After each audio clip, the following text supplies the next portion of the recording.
Dr. O'Brien, if we could just do a very quick audio check from your side, that would be wonderful. Hi, Chris. Can you hear me? I can, thank you. Thank you.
Hello, everybody. This is Margareta Harris in Geneva, welcoming you today, Wednesday, September 8, to this week's WHO Global Press Briefing on COVID and other health matters. We have with us today in the room the World Health Director General, Dr. Tedros Adhanom Ghebreyesus, and as always, our WHO experts, Dr. Mike Ryan, Executive Director, World Health Emergencies Program, Dr. Maria Van Kerkhoff, Technical Lead for COVID-19, and also joining, and Dr. Bruce Aylward, who is the lead for the ACT Accelerator. And joining us online, we have Dr. Soumya Swaminathan, our Chief Scientist, Dr. Kate O'Brien, Director of our Immunisation, Vaccines and Biologicals Department, and Dr. Mariangela Shimao, our Assistant Director General for Access to Medicines and Health Products. And, as usual, our extraordinary interpreters will be providing simultaneous interpretation in the 6 official UN languages plus Hindi and Portuguese. And I thank you all in advance for your extraordinary achievements. So now, without further ado, I will hand you over to Dr. Tedros for his opening remarks. Dr. Tedros, you have the floor.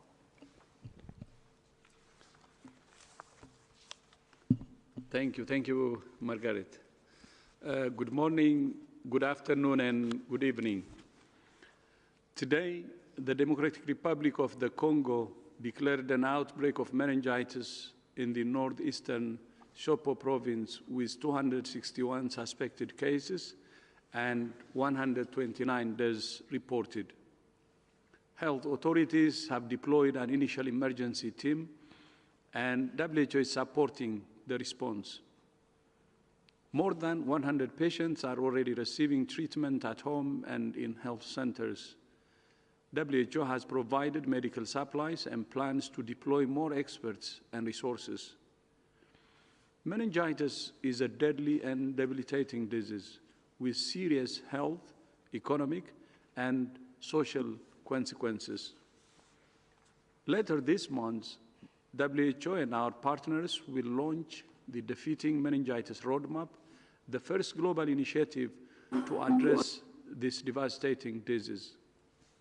The roadmap has 3 key objectives: ending epidemics of bacterial meningitis, like the one in DRC, reducing bacterial meningitis cases by 50% and deaths by 70%, and supporting survivors to address disability and improve quality of life.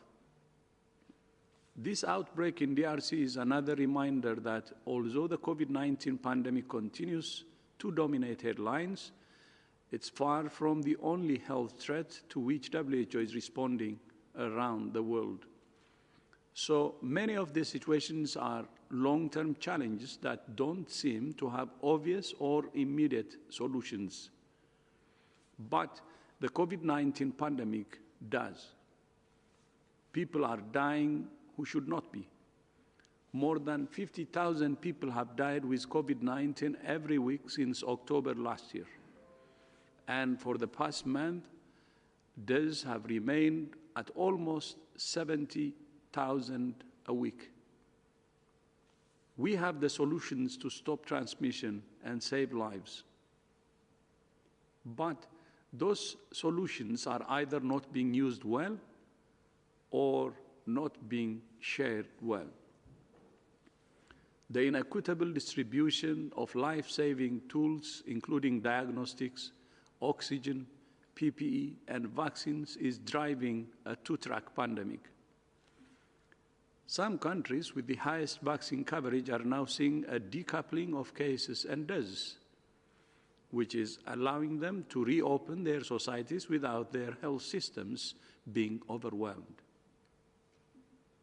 While cases in some of these countries are increasing among unvaccinated people, hospitalizations and deaths have remained relatively low, thanks to vaccines and earlier clinical care. However, premature relaxing of public health and social measures is putting unvaccinated and immunocompromised people at extreme risk. Meanwhile, countries with low vaccine coverage continue to see high case fatality rates. Additionally, some countries are refusing entry to people who have been fully vaccinated with a vaccine that has WHO emergency use listing, but which has not been approved by their own national regulators. This is creating more chaos, confusion, and discrimination, with some countries even refusing to use certain vaccines because of concern their citizens will be denied entry to other countries. WHO emergency use listing follows a rigorous process based on internationally recognized standards. All vaccines that have received WHO emergency use listing are safe and effective in preventing severe disease and death, including against the Delta variant. We thank those countries that recognize all vaccines with WHO emergency use listing, and we call on all countries to do the same. Globally, 5.5 billion vaccine doses have now been administered, but 80% have been administered in high and upper middle income countries. WHO's global targets remain to support every country to vaccinate at least 10% of its population by the end of this month, at least 40% by the end of this year, and 70% of the world's population by the middle of next year. Almost 90% of high-income countries have now reached the 10% target, and more than 70% have reached the 40% target. Not a single low-income country has reached either target. That's not their fault. We have heard excuses from manufacturers and some high-income countries about how low-income countries can't absorb vaccines. Almost every low-income country is already rolling out the vaccines they have, and they have extensive experience in large-scale vaccination campaigns for polio, measles, meningitis, yellow fever, and more. But because manufacturers have prioritized or been legally obliged to fulfill bilateral deals with rich countries willing to pay top dollar, low-income countries have been deprived of the tools to protect their people. There has been a lot of talk about vaccine equity, but too little action. High-income countries have promised to donate more than 1 billion doses, but less than 15% of those doses have been materialized. Manufacturers have promised to prioritize COVAX and low-income countries. We don't want any more promises. We just want the vaccines. A month ago, I called for a global moratorium on booster doses at least until the end of September, to prioritize vaccinating the most at-risk people around the world who are yet to receive their first dose. There has been little change in the global situation since then. So today, I'm calling for an extension of the moratorium until at least the end of the year, to enable every country to vaccinate at least 40% of its population. Third doses may be necessary for the most at-risk populations, where there is evidence of waning immunity against severe disease and death, such as the very small group of immunocompromised people who did not respond sufficiently to their initial dose or are no longer producing antibodies. But for now, we do not want to see widespread use of boosters for healthy people who are fully vaccinated. Yesterday, the International Federation of Pharmaceutical Manufacturers Association said that G7 countries now have enough vaccines for all their adults and teenagers, and to offer booster doses to at-risk groups, and that manufacturing scale-up should now shift to delivering global vaccine equity, including dose sharing.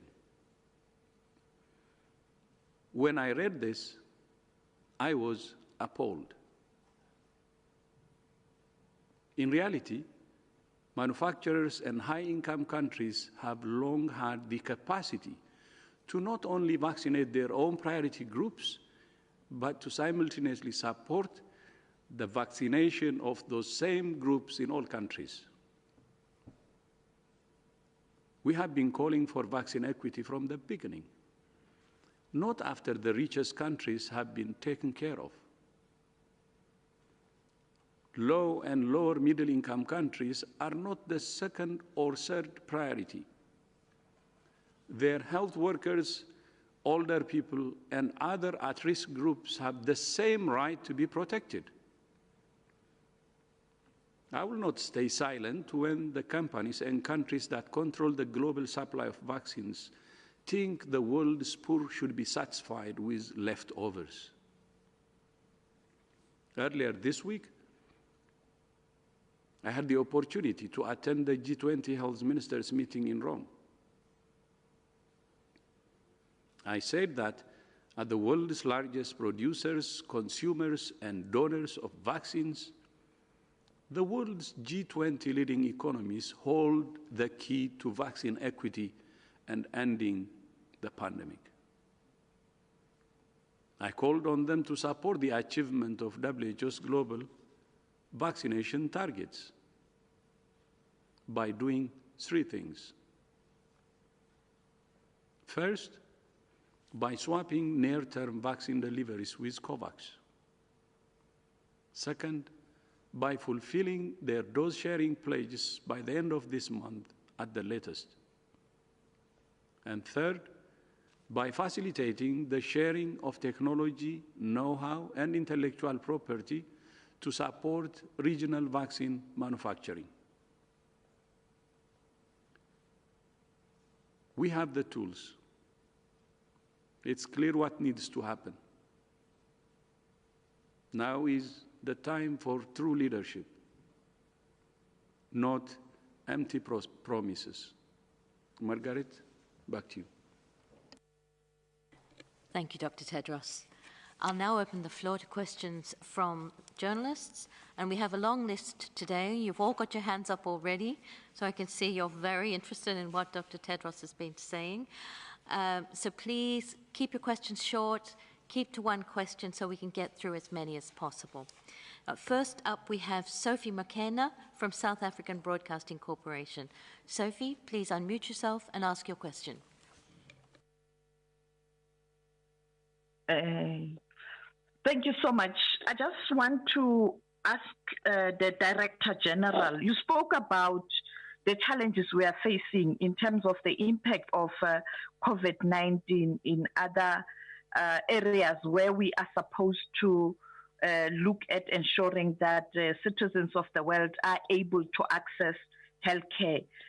There's a concern around the issue of HIV and AIDS that is now taking a backseat, and we see numbers rising, particularly in the sub-Sahara, and teenage pregnancy. What is the WHO's position on these issues, and how can we deal with this issue? Because having young girls not being able to go to school, it will later be a problem for the world in terms of skills development and building a better economy. Thank you, Sophie. I'm just looking around. That's quite a broad question. So Dr. Maria Van Kerkhove will start the answers. Thanks, Sophie, for the question. It's nice to hear your voice again. You did ask quite a broad question and quite a difficult one. And I think there are many different elements to it. But talking about the direct impact of the COVID-19 pandemic and all of the indirect effects of this obviously impacts all of us beyond the SARS-CoV-2 virus itself. It impacts all of our ability to deal with other issues that our countries, our people have to deal with. HIV, AIDS that you mentioned, teenage pregnancy, being able to go to school. And I think, what we have been trying to do is to look at how can we tackle the pandemic? How can we bring transmission under control, drive transmission down to a low level so that we not only provide adequate care for those individuals with COVID-19, but that we can get these other services back online. We do know that individuals with HIV/AIDS have a higher risk of developing severe disease. We know people with other types of underlying medical conditions have an increased risk of developing severe disease due to infection with the SARS-CoV-2 virus. But we also know that people with underlying conditions need care for those conditions. Other medical service has been severely impacted because of the shutdowns, the lockdowns, inability to treat those other conditions. That is improving over time. There have been some advances with different things like telemedicine, but we are slowly starting to see countries bring these other essential services back online. But we really need to continue to focus on driving this pandemic down and getting control over the SARS-CoV-2 virus with this comprehensive package. It includes vaccines, it includes vaccination, but it also includes all of the other elements, individual level measures, the distancing, the hand hygiene, the mask wearing, improving ventilation, surveillance, good testing, because we need to do that so that we can care for people not only for COVID, but for other factors. With regards to schools, of course, we have been advocating for opening up of schools safely. In areas where you can control transmission, schools operate in communities. So if you can drive transmission down, there are many ways schools can be open safely with provisions in place, making sure that there's a plan, to be able to detect cases, that you have a good communication plan with the students, with the teachers, with the staff, with the parents of those students, looking at what you can do in the school to lower the risk of transmission, including physical distancing, good ventilation, disinfection, the mask wearing amongst staff and children of appropriate ages. And so there's many ways that countries have shown us that they can open schools, that school systems have shown us that they can open schools and keep those schools open safely. It is incredibly important, I don't have to tell you this, but it's incredibly important to have children in school, not only for their education, but for the safety, for their well-being, for their mental well-being, safety, and security. We work with UNICEF, we work with UNESCO, we work with many partners in trying to get schools safely open and showing the importance. This pandemic has had a tremendous detrimental effect on our kids. So it's a long-winded answer because it was quite a complicated question, but others may want to come in and supplement here. We have to get control over this virus so that we can get on with our lives and make sure that we provide appropriate care, not only for COVID-19, but we can provide care for those who need it for all of the other problems that we face. I can just maybe add, the Director General, Dr. Tedros, has also stated a number of times in the past that we were already falling behind on SDG 3, the goal related to health. And the COVID pandemic has amplified, accelerated the challenges to being able to reach those collective goals around the world regarding health. HIV, TB and malaria have been three of the most important. And it is to be noted that access to prevention services and testing services for HIV fell significantly, and that has a major impact down the line in terms of people contracting HIV or getting into early therapeutic services.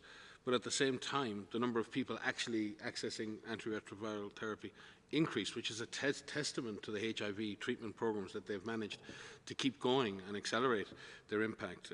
Equally, in tuberculosis, we've seen an increase in the number of people presenting with multi-resistant, or the number of people accessing treatment for multi-resistant tuberculosis has fallen. That's not necessarily because the rates have fallen, but again, it's an access issue.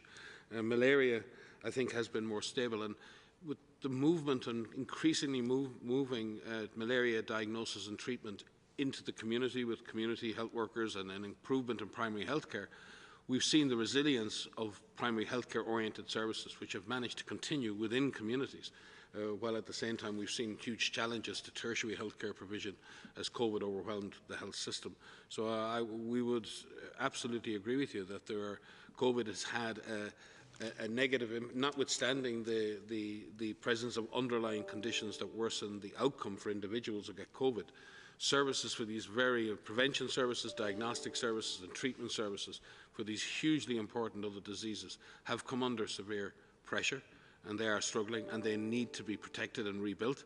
But it's also a testament to the thousands of health workers around the world who have kept those services going despite the challenges. So it's both a sign of hope that we can increase our support to communities through community-led, primary healthcare-led services, but it also shows just how fragile those services are when we're struck with another emergency, and how we have to work on resilience within our health system and the ability of the health system to cope during crisis. But you are very correct in identifying that as a major threat to our collective healthy future on this planet.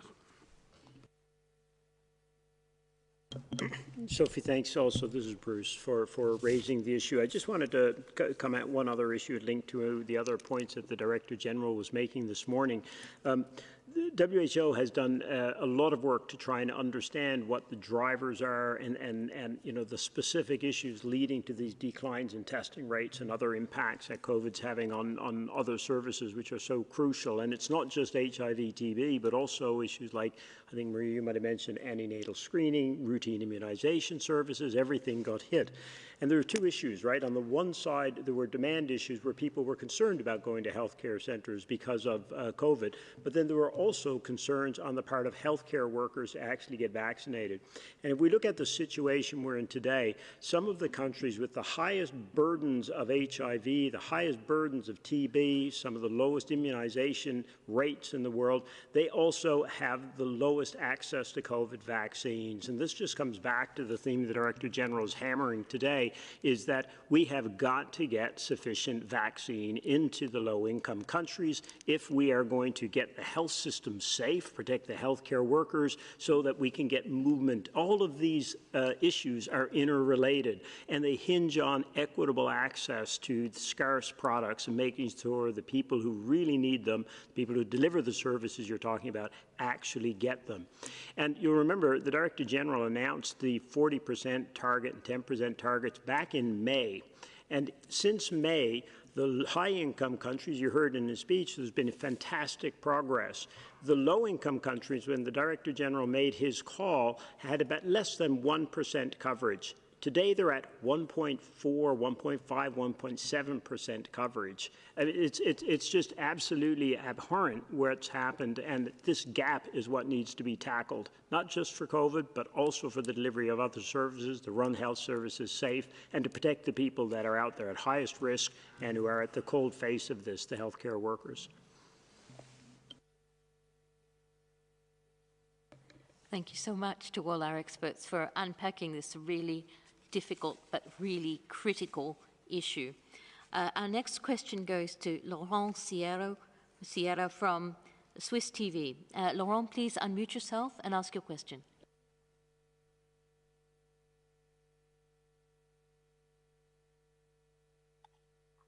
Can you hear me? Yes, we can. Please go ahead. Well, yeah, thanks, Margaret, for taking my question. I'd like to come back to Dr. Tedros' preliminary remarks, because you mentioned that you attended that G20 meeting last weekend, and you met also bilaterally a lot of health ministers. So what makes you think that now they're going to be committed to honor their pledges and to materialize them in the next month? Thank you. Thank you, Laurent. I'm looking around the room. Dr. Tedros will start. Yeah, thank you so much. As you know, the ministers' meeting had released its declaration at the end of the meeting, and there was a clear statement in support of the 40% target that we have set for the end of this year.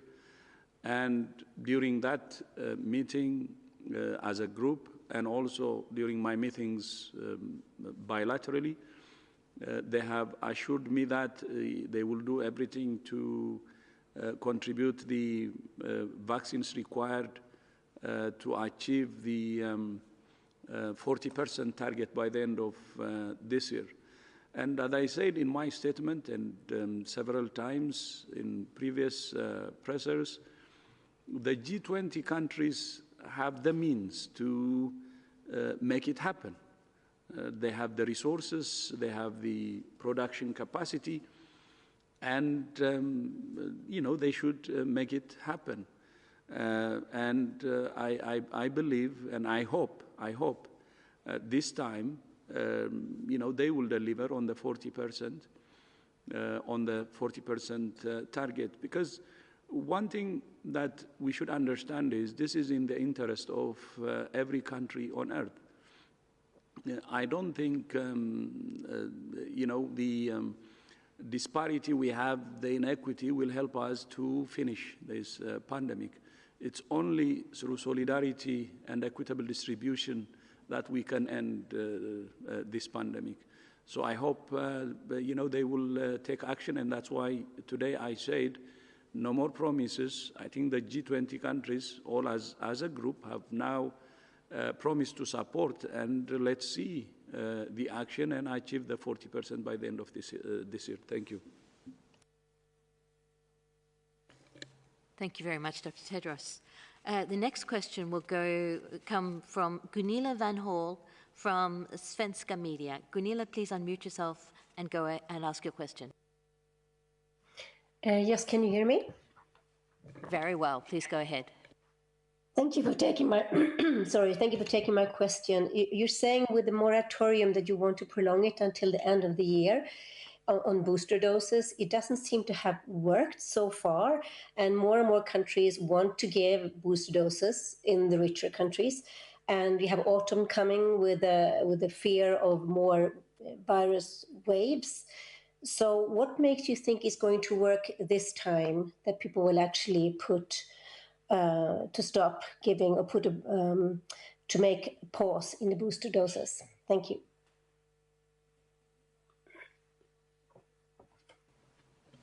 Thank you very much, Gunilla. The call for the moratorium on booster doses is being taken in incredibly important, bigger context, Gunilla. There's two press conferences today you may have seen. There's the one that we're holding right now to talk about this issue, and there's one earlier today at 2 o'clock. And at that press conference, the leads on the COVAX facilities released the most recent supply forecast for COVAX. And what they reported was a 25% reduction in the number of doses that will go through COVAX without urgent action by the world's G20 countries, as the Director General has said, and most importantly, by the manufacturers themselves. So here we are in a situation where there's an incredible outcry across the world about the about the huge equity gap on vaccines that's only gotten worse since May, and the call for this 40%. And then there's a call for a moratorium, and yes, there was different perspectives on that, but there was quite a lot of backing from the public and from others that indeed, I think as Mike put it most famously, throwing another life jacket to people that already have one is not the most effective way to save lives. We need to get life jackets to people that don't. And in the face of that, what we're seeing is the COVAX facility having to downgrade its forecast. So how can we have this commitment from the most powerful countries in the world, the producing countries in the world, the high coverage countries of the world, the manufacturers of the world, and then we have to downgrade the forecast. So at this point, we have to try and pull out every single stop to try and manage this situation. At the same time that this has happened in terms of vaccine supply, we've seen incredibly compelling data from high coverage countries, high income countries, producing countries. So where they're getting high coverage with these vaccines now, you've seen it, they are still having COVID cases, but their COVID deaths are plummeting. In the countries with the low coverage, they are still having high rates of COVID deaths. And this is what we need to change, and change as rapidly as possible. Should there be a moratorium on boosters? Absolutely. Should there be a moratorium on vaccinating people at low risk of severe disease or death? Absolutely. So our job as the World Health Organization, the Director General at the top of this, is to make sure that we call for equity for these products in every single way possible. The other thing that's happened in the last few weeks, the people have come out and said, well, it's only a few 100 million doses if we do boosters. Well, we've just had to downgrade supply by a few 100 million doses. It makes a real difference in the face of scarcity, right? And we've had lots of countries come discuss with us the moratorium and about whether booster policies can be delayed, et cetera. So it is making a difference. It is causing countries to pause, to think, have they got the right data, et cetera, to back that, let alone is this going to make the greatest possible impact. So yes, some countries may be going ahead with decisions, others may not, but our role is to make sure that we put forward the strongest possible arguments and way out of this pandemic. And the way out of that is a moratorium and extended, because since the last time we called for it, the equity gap's gotten greater, the amount of vaccine available to low-income countries has gone down. So sorry to go on this a little bit, Margaret, but there's one other point I would make. To get all of the world to 40% coverage in every single country requires 2 billion doses of vaccine, right? And we had the IFPMA came out yesterday and said, look, global production is at 1.5 billion doses a month now. 1.5 billion doses a month. The absorptive capacity of the world is less than 1 billion right now because of what high-income, upper-middle-income countries can do. So the volumes are there. This is a fixable problem, but it's only going to get fixed if the political will, the will of the manufacturers comes together to solve it. Thank you, Bruce. And Dr. Kate O'Brien will add a few comments. Yeah, what I'd just like to add here is what we're really emphasizing is the access issues. But on top of the access issues, on the booster dose question, this is not a matter of consensus scientifically or from the evidence. We're not asking to withhold something for which there is a strong set of evidence that this is needed, in fact, in order to give booster doses to individuals. The vaccines are holding up very, very well against the severe end of the disease spectrum. The actual focus of the vaccine program is to prevent severe disease hospitalizations and deaths. And we see in the evidence that, in fact, the vaccines are performing extremely well over time and against the variants, against these outcomes. So we'll continue to watch the evidence very carefully, but our expert advisory committees continue to see that there is not a compelling case to move forward with a generalized recommendation for booster doses. As Dr. Tedros said in his opening speech, there are some very limited cases, very narrow cases, people who are immunocompromised, for which there is some evidence that is certainly growing to give a third dose, not as a booster dose, but as a first priming dose to assure that they have the same kind of protection as people who are not immunocompromised.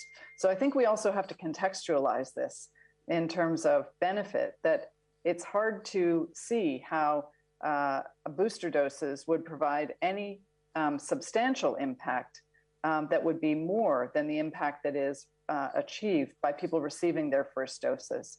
So we will always be driven by the evidence. And I want to emphasize that in this, where we're certainly communicating very clearly about the access issues and the equity issues, this is in the context where we don't have strong evidence that is a compelling reason to move forward with boosters, even if there was the supply to provide for everybody. And furthermore, there are the vaccines are not authorized from a regulatory perspective. The regulators are also looking at these data along with the policymakers. And I think you hear this in many places around the world. There is certainly not scientific consensus about the direction of travel on the issue of boosters. Thank you very much. And Dr. Ryan will add something. Well, just in reference to the DG's position on this, I can't remember who said this. I don't know who it's attributed to, but it's giving up is the only sure way to fail. And the Director General will not give up in his responsibilities to speak for those who have no voice or to advocate for those who have no seat at the table. That is his job. That is what he's here for. And therefore there is no failure in that. There's just a continued pursuit and determined pursuit of solidarity and of solutions that are based on scientific products that we have developed collectively around the world. So I think the Director General will continue to fight for the health justice that's required for us to get out of this pandemic. And he'll continue to speak at every forum, I believe, and he will continue to develop strategies and policies that lead us in that direction. So in that sense, as I said before, in this sense, giving up is the only way, sure way, that we can fail in this endeavour. Thank you, Dr. Ryan. On that critical point, at the critical moment, we'll move to Priti Patiana from Geneva Files. Priti, could you unmute yourself and ask your question? Hi, can you hear me? Very well. Please Hello? go ahead. Yes, we can hear you well. Yeah, thanks. Thanks for taking my question. I was just wondering if you can share an update on the doses that have been withheld from the Serum Institute of India, whether there has been any kind of official communication from the Indian government on when this restriction could potentially be lifted.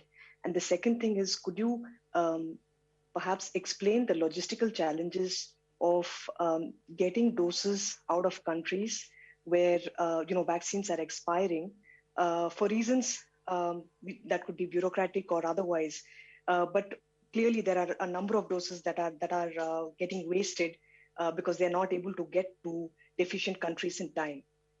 Thanks. Thank you, Priti. I think Dr. Aylward will be able to answer that question. Sure, I'm happy to make a comment, and some of you or others may want to. So with respect to the resumption of vaccines from India to supply COVAX, I'd first like to just emphasize how important the issue is, Priti, and thank you for raising it, because if we look at our supply projections out through the end of the year, before we made the adjustments to them, fully 30% of the products would have been coming from that supply. So this is absolutely vital to the low middle income countries in particular that are served through the COVAX facility. And I just wanted to assure you as well that this is an area of constant conversation and dialogue between the leadership of the COVAX facility, Dr. Tedros, Dr. Berkeley, who heads up the facility, of course, and Gavi, and others, with senior members of the government of India, as well as with, of course, SII itself. So the conversation is ongoing, very much alive all the time, and urging now, as India has gotten its big Delta wave under control, as it's now gotten vaccination coverage up. I think, as most of you will be aware, India is nearly at 40% coverage for single dose, and almost half of that with 2 doses. So as these numbers get up there, there's completely the expectation that they will be able to open up and supply other countries in need, low middle income, low income countries, through COVAX in the very near future. So we continue to look for that. And remember, again, just the incredibly important role that India has played in supplying the world's vaccines, and also, of course, the largest country, which is a member of the COVAX AMC group, and that is India itself. So ongoing conversation, but definitely a really important part of the solution to reaching the global 40% target by the end of this year. You raised the other important issue about the logistical challenges of getting vaccines moved from countries where they may nearly be expiring. And it can be absolutely huge, Priti, and Kate may well want to speak to this as she deals with it day to day more than I do. But, it just reinforces, again, the reason that to make sure that we use the vaccines that are available as efficiently as possible, and we get them to countries that we know have the absorptive capacity to manage them and manage them in real time.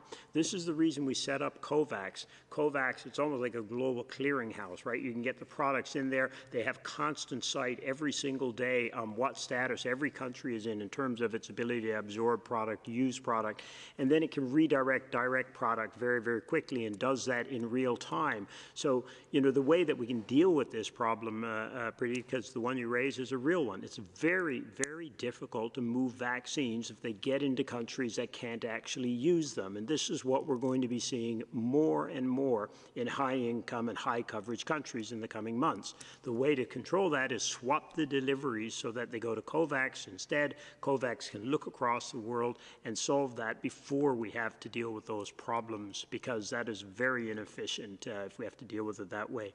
But Kate may want to add to that. But Preeti, this is the kind of problem you try and solve before it becomes a problem. Thanks. Just a couple things to add here.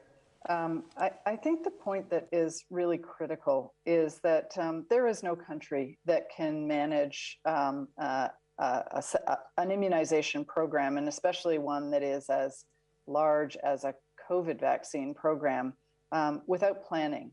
And one of the most difficult things that countries that have been facing is the uncertainty about when the supply is going to come and what the expiration dates will be on those vaccines. So we have seen vaccines coming through COVAX in a somewhat unexpected way because of the uncertainty of when the deliveries are going to happen.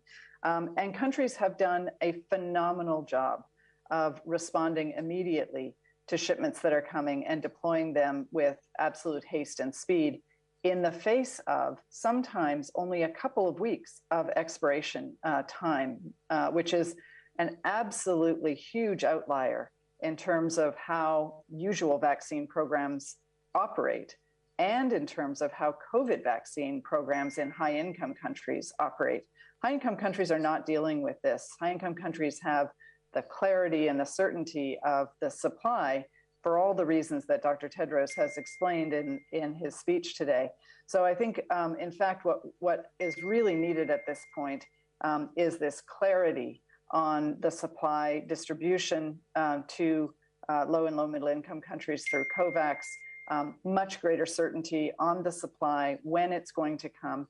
And we're also seeing advances with the regulatory evidence with longer shelf lives of the vaccine. So all of these things together are going to improve the ability of countries to be operating in a surge mode and not just operating from emergency deployment to emergency deployment, which puts incredible stress on a program, no matter which kind of country we're talking about.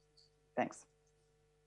Thank you so much, Dr. O'Brien and Dr. Aylward, for explaining how difficult this is, and it's extraordinary what's been achieved. The next question goes to Simon Ateba from Today News Africa. Simon, please unmute yourself and go ahead. Thank you, Margaret. Thank you for taking my question. This is Simon Ateba with Today News Africa in Washington, D.C.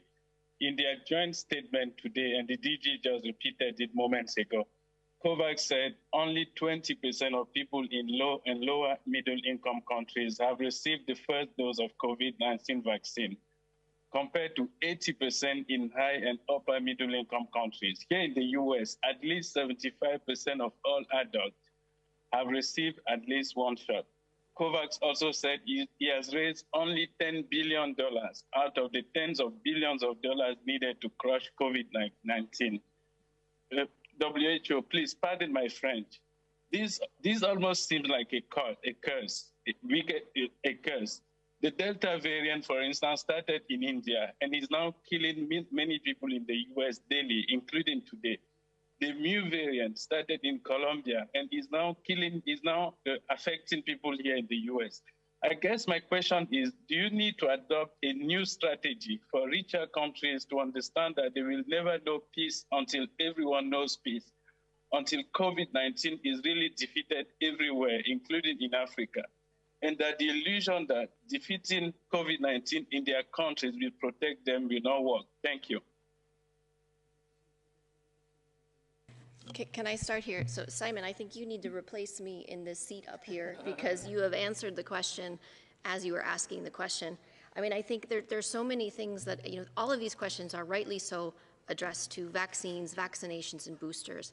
And we have to sort this out because, frankly, the world is not stepping up to get the vaccines where they need to go. The DG's talked about this, Mike and Bruce, everyone's talked about this. But it's about all of these other factors. There's all this notion, this talk about planning, about the surge that's going to happen. It's happening right now. It happened in Brazil, it happened in India, it's happening right now in the United States, in my home country, where they have high vaccination coverage. The Delta variant will not be the last variant of concern that you'll hear us talking about. You mentioned the Mu variant. There are others that are circulating. The surge of not only preparing for vaccination, but improving our surveillance systems, getting tests out there so people know where the virus is circulating, make sure that we handle and appropriately manage mass gatherings or postpone them, make sure that we fix ventilation in our building, make sure that our workplaces have plans that people who have to go to work can go to work, and so on and so on, making sure that there's consistent communication, clear communication about how we need to use these tools. It doesn't exist right now. You ask for a new plan. The plan exists. The plan for controlling COVID-19 was issued on the 4th of February, 2020, 4 days after the Director General declared a public health emergency of international concern. That plan has been adapted over time. It now includes vaccination. Don't say that that plan doesn't exist. I would like to see articles showing that plan exists. The story is about how we implement them. The story is about how we use the tools that we have to prevent infections and to save people's lives. Right now, we have tools that can save people's lives. We have tools that can suppress transmission, which minimize, which reduce the opportunity for this virus to evolve, for variants to emerge. You are right on with your question, but we need people to step up. We need global leadership taking a stand and showing that we can take control over this virus. We haven't done that. There is a false sense of security that if your population reaches a certain percentage, that you will be safe. The Delta variant is showing us that, and it's not the first variant of concern. Remember Alpha variant across Europe, remember Gamma, remember Beta, now Delta is showing us that we cannot sit on our laurels. We have to remain vigilant and do what we can to not only get vaccine equity around the world, but to ensure that we stop this virus from circulating as much as we possibly can. We lost that opportunity to eliminate it at a global level very early on, but we still have the power right now, all of us, to be able to drive that transmission down. So I think we need to, prove me wrong that, we won't be able to do this, but I think we can. And I think countries have shown us over and over that we can. We just really need to step up. Thank you, Dr. Van Kerkhove. Dr. Aylward will come in, and then Dr. O'Brien will also have some comments to make. I think it's an important point you're making, Simon. What's the definition of insanity, right? Doing the same thing over and over again and expecting a different outcome. And in this situation, though, the outcome we need is more doses of vaccine, more equitable sharing of what are really scarce resources to make sure they have the biggest impact possible and save the most lives possible. The strategy is right. The strategy is absolutely sound. The work plan for trying to implement that strategy, potential solutions to addressing the equity problem through donations, through delivery swaps, et cetera. There's only so many ways you can skin a cat, so to speak, and those have been laid out very, very clearly by the Director General week after week. So it's not as much new strategies as new voices to help move the political agenda and the manufacturer agenda in the direction needed, from the vaccine piece at least. And one of the things the Director General has established, as you'll be aware, is a multilateral leaders task force, because, Simon, you were asking that question, are people appreciating that we have to be in this together to solve that this problem. And so this multilateral leaders task force now brings together Kristalina Georgieva, the head of the IMF. It brings David Malpass, the head of the World Bank Group, along led by the Director General, along with Dr. Ngozi at the World Trade Organization, a very powerful group of voices to make that economic argument, as well as the health argument, as well as the trade arguments, because all of these things add up. and are crucial to getting out of this pandemic. So just as we're bringing those voices together at the international level, though, politicians will react to a domestic agenda. So we need these same, voices, leadership out of the national agendas from the high coverage countries, from the countries of the vaccine-producing nations, to help those leaders make the decisions to prioritize COVAX, because we need to change the color of the map very, very rapidly if we're going to get out of this pandemic together, exactly as you said, Simon. So what we need are more and more voices, more and more of a movement. As you can hear, we're all getting kind of hoarse, but we need more help on this, and that help has got to come from you, from the media telling the story, from the leaders at the country level, because the international leaders are definitely doing their part.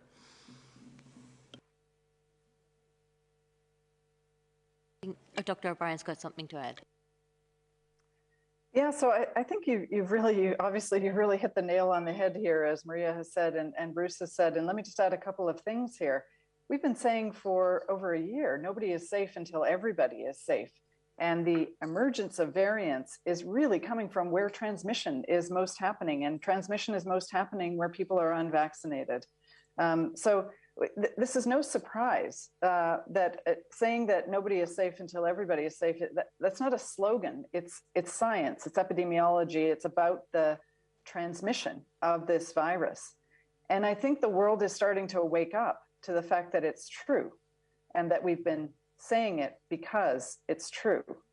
So the calls to action, the policies that we have, the policies that the Director General is describing and explaining and calling for action on things are those things that are grounded in the evidence for what will stop this pandemic. And I think we want to really emphasize that on the vaccine side, we need clear action. As the Director General said, we've heard the promises, we appreciate the promises, but those now need to turn into actions now, today, next week, and in the months to come, so that deployment of vaccines can actually go at an incredible pace to achieve the 40% target by the end of the year. Those are the things that need to happen. And we think that people are starting to really understand that this is not a slogan that we're repeating. It's actually based on what you can observe is actually happening, which we knew was going to be the case unless people acted. And so, as Maria said, there's still time to act, but the longer there's a delay in doing that, the longer this pandemic is going to persist, and the more consequences there are from an economic, a social, and a health perspective. And that's what we want to short circuit and get to the end of this. Thanks. Thank you very much, Dr. O'Brien. And I think on that very strong note, we're coming up to the hour, so we'll wrap up this press conference. I'll hand it over to Dr. Tedros for some final remarks. Thank you, Margaret, and thank you also to all media colleagues for joining us today. And look forward to seeing you in our upcoming presser. So thank you.